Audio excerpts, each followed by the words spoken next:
In this video, we are going to do a month-to-date, year-over-year analysis. So you might be asked for a month-to-date report across multiple years where they only want to see a true month-to-date comparison, meaning today is August 3rd, so they just want to see August 1st through 3rd of this year, August 1st through 3rd of 2024, and 2023, or whatever years you are reporting on.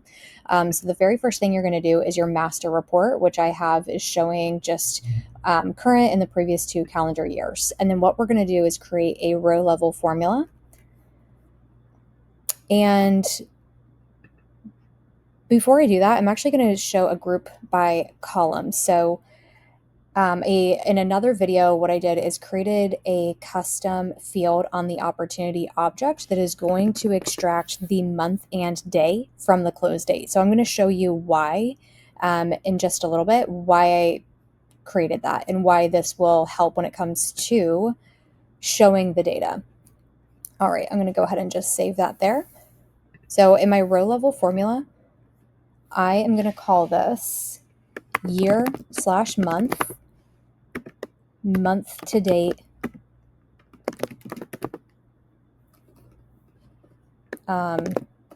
month to date. That's what I'm going to call it. You can name it whatever you think is going to make the most sense.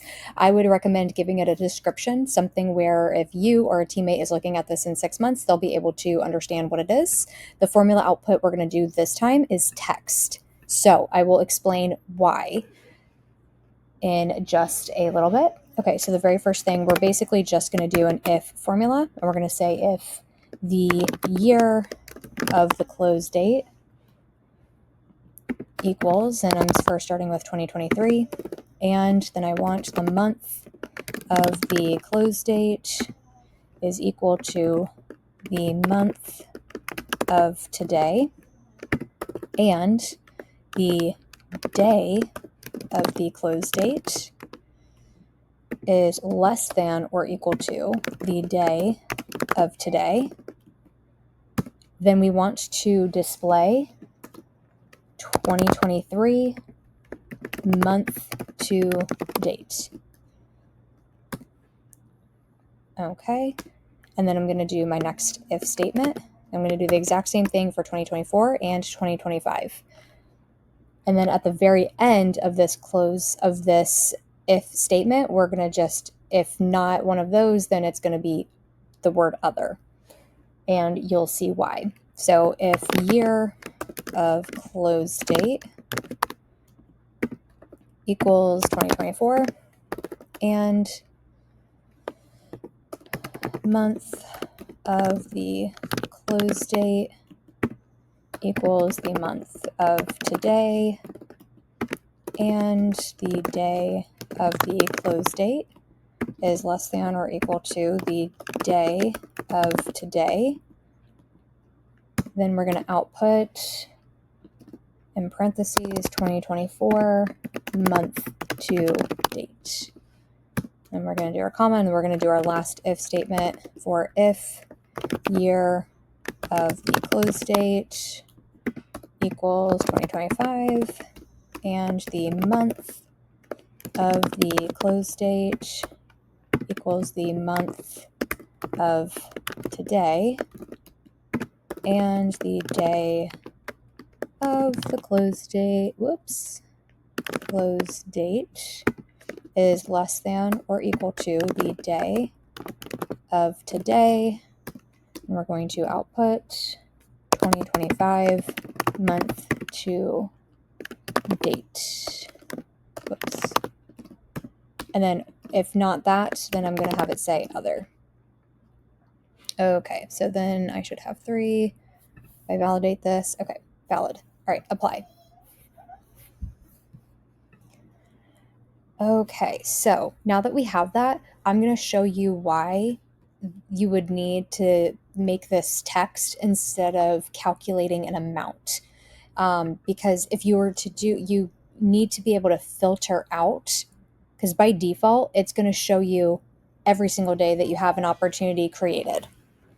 So what you're going to need to do is add in a filter that says this field is not equal to other. Now, you very well could, if you were to make that an amount instead, like a number that you're summing, you could always say amount is greater than 0. But if you were to have a day where you have no sales, then it's not going to show up in the formula here. So what you're going to want to do is then add a filter of, what did I just call that field?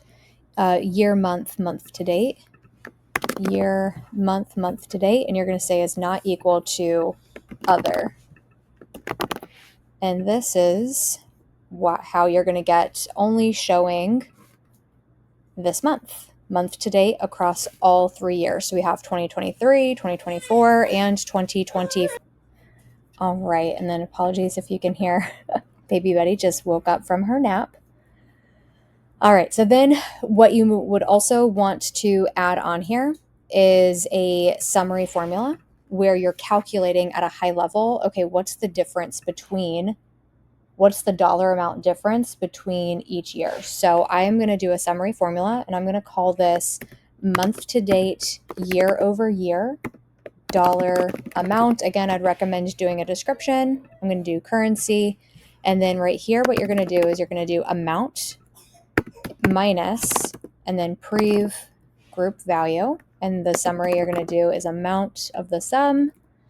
And then the grouping level is going to be the fiscal year, or whatever field you are summing by. For me, I'm using that, and then I'm going to put a 1. And then the group that I'm going to apply this to, actually, I should be able to do all summary. Oh, no, just kidding. It's for pre-group value, you have to actually select your groupings here. So there we go. Sorry, it's been a long day. Clearly I need more coffee. All right, now you're going to do another similar. So you can see just at a high level what this is subtracting. The way you have it set up is this number is minus this number. So you'll notice that this first row should always have nothing in it because there's nothing above it to subtract. Whereas this number is subtracting by this number, so you can just see at a high level. So this is just the preview summary, so I don't know if that number is accurate, but showing that we're down by 200 grand on that day from 2023 to 2024. So another thing that that your leadership might want to see is a percentage difference. So this is where we're going to add another summary formula, and we're going to call this month to date, year over year, percentage difference, and the output is going to be percent. And then we are going to do, the formula is essentially this year minus last year divided by last year. So we're going to do that very first formula we put in, amount minus, and then your prev group val, where we're doing amount and the sum, and then we're doing fiscal year as your grouping level because that's what you're subtracting on. And then you're going to increment it by 1. And then once you have that subtracted, am I missing okay, no, I think that, okay, I should be good there. Now divided by, we need our prev group val because we just need divided by last year. We're going to do amount, and then again, fiscal year. Whoops. Oh, what did I do?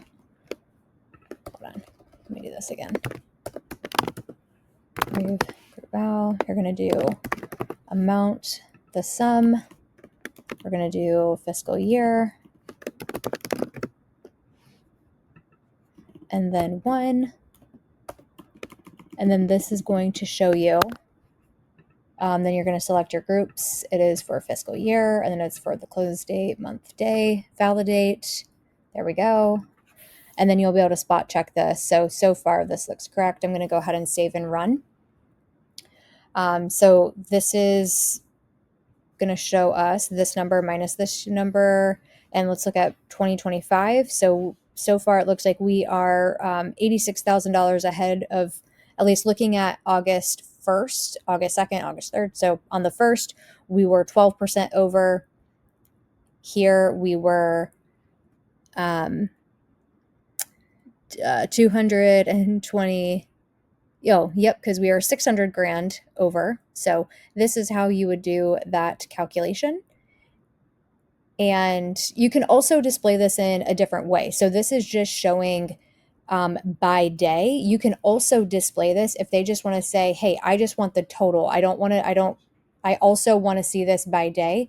You can make a copy of this and you can display this data just in a multitude of ways. So again, the reason why I created that summary field on the opportunity is because you can only have one row level formula in your report. And if I don't have that field on the opportunity, then I'm not able to show this breakdown by day. So I would highly recommend that if you can. And that's how you would do this. And if you have any questions, just put it in the comments.